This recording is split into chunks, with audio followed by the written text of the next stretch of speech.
Well, it's been exactly 100 days today since the government launched its ambitious healthcare scheme for the poor, Ayushman Bharat. It's the world's largest public welfare scheme where more than 50 crore people stand to benefit from free healthcare. In the last 100 days, the government says that just under 7 lakh people have actually been treated for free at the designated hospitals.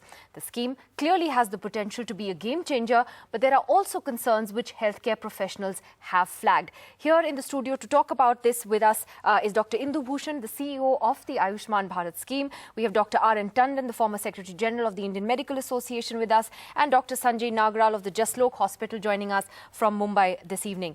Dr. Bhushan, well, congratulations on the milestone. 100 days is an important milestone. Are you happy with the way things have gone so far? Just under 7 lakh people getting free treatment across, 15,000 hospitals. Is that what you really were targeting in this 100-day period? Am I happy? I'm satisfied. The scheme has been to a good start, and now challenge is to keep the momentum going.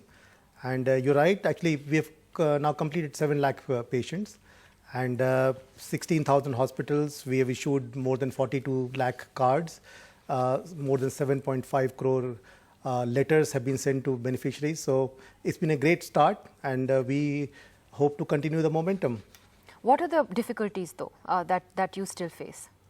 Well, for a scheme of this scale and vision, it will be naive to assume that we can implement it without any challenges.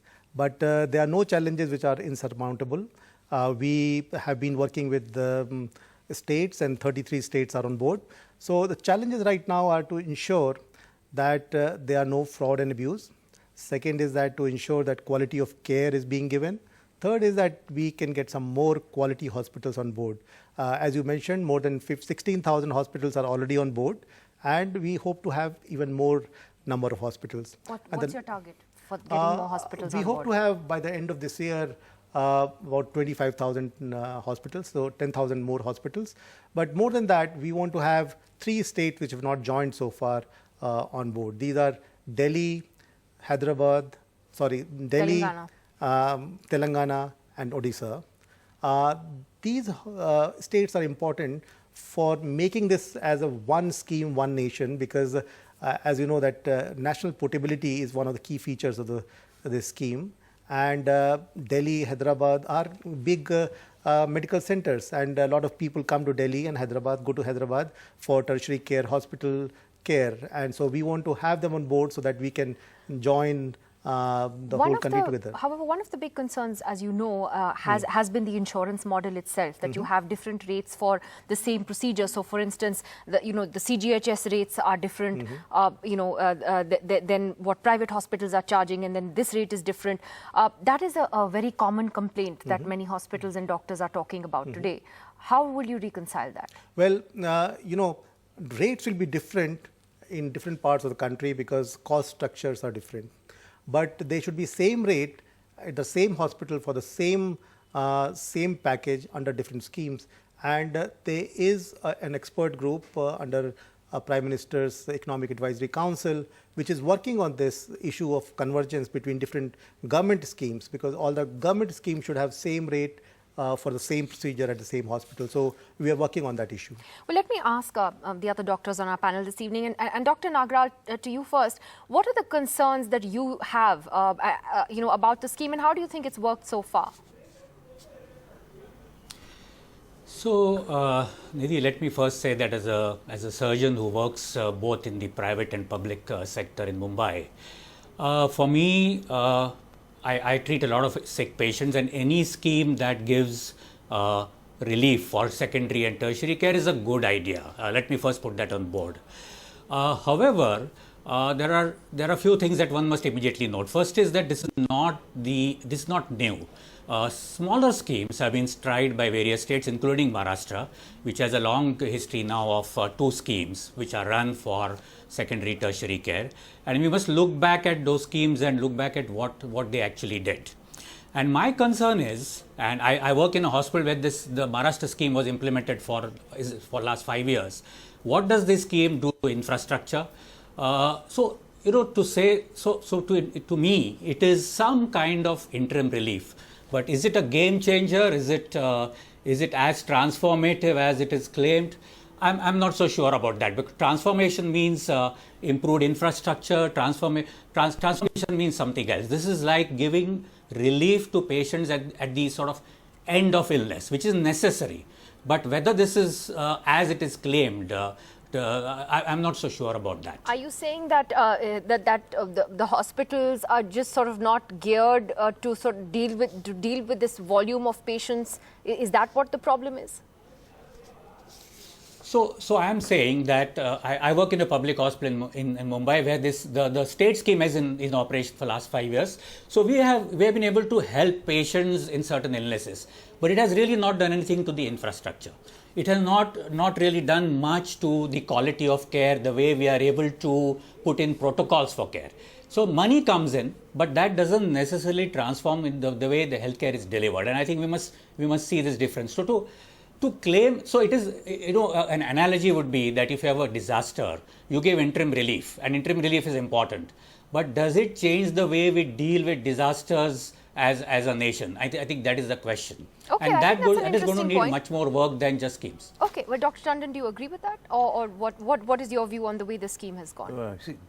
Definitely, I'll say the scheme, the day in budget session it was announced, we were very happy that something is being seen by the government, that the health is an important aspect for everybody. So the government has announced a scheme which is going to change the expenditure, I'll say. The out-of-pocket expenditure can be only taken care of because the 40% of population for whom this scheme has been designed, basically they have already been identified. These 10 crore families and 40 or 50 crore population has already been identified, that who is going to get this scheme and who is going to get the benefit. So that is a good thing, that the out-of-pocket expenditure will be reduced through this scheme. But this all depends how it is being implemented and who is going to provide the services.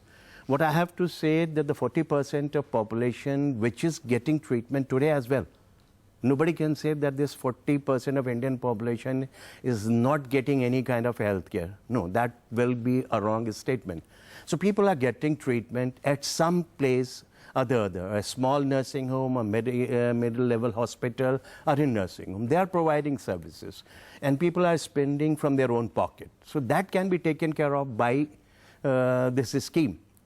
Only when these small and middle level hospitals and nursing homes are allowed to perform the procedures which they have been doing and whatever services they have been providing. So if they are involved in the scheme, probably then it is going to be beneficial. Okay, so you feel you need to get the smaller nursing homes, that you is need to the get the only smaller backbone hospitals. of Indian health scenario.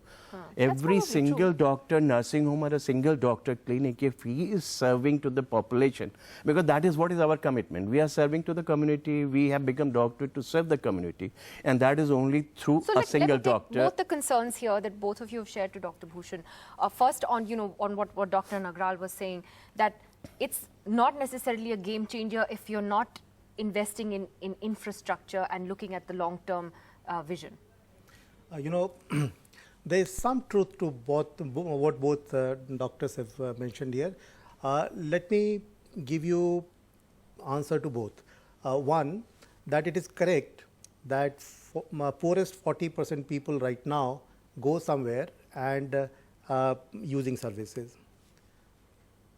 But in the process, they get impoverished. We have 6 crore people every year sliding into poverty because of that kind of expenditure.